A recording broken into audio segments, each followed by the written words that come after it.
do and who we will become.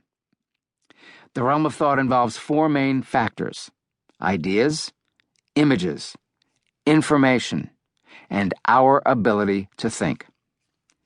The two most powerful ones, of course, are ideas and images. Transforming ideas. Ideas are very general models of our assumptions about reality. They are ways of thinking about and interpreting things.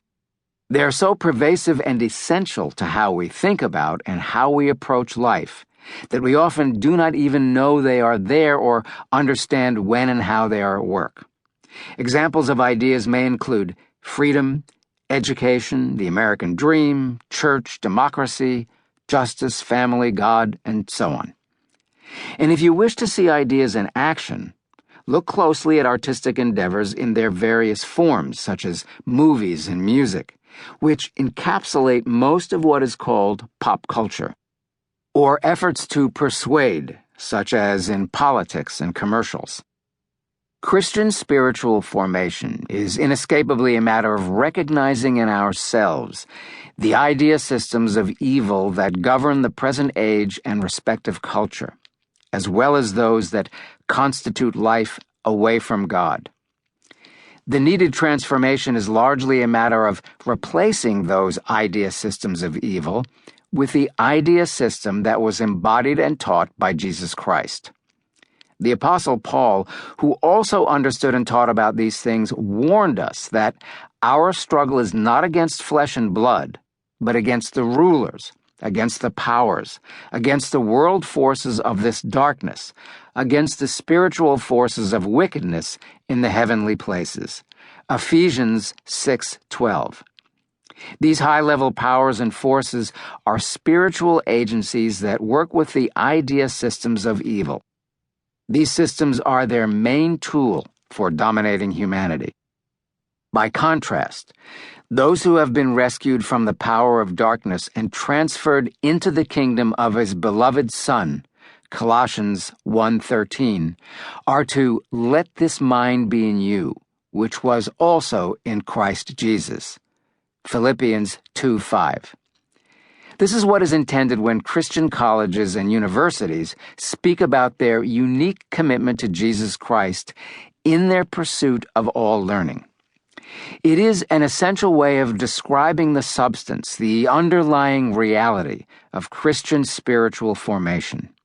We are, in Paul's familiar language, transformed precisely by the renewing of our mind.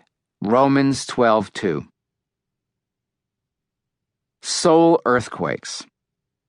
To change governing ideas, whether in the individual or the group, is one of the most difficult and painful things in human life. Genuine conversion is a wrenching experience. It rarely happens to the individual or group except in the form of divine intervention, revolution, or a significant emotional event. At a group level, the 1960s illustrate this in the recent past of America. And in many parts of the world, Christians are persecuted and killed today because they threaten the dominant idea system of others in that country. In fact, we are now undergoing an even more profound change than in the 1960s, though it is less noisy, with the emergence of generic spirituality. This change is the equivalent of a soul earthquake that leaves nothing unshaken and many individuals hurt or destroyed. From one essential perspective, of course, Jesus himself confronted and undermined an idea system and its culture, which in turn killed him.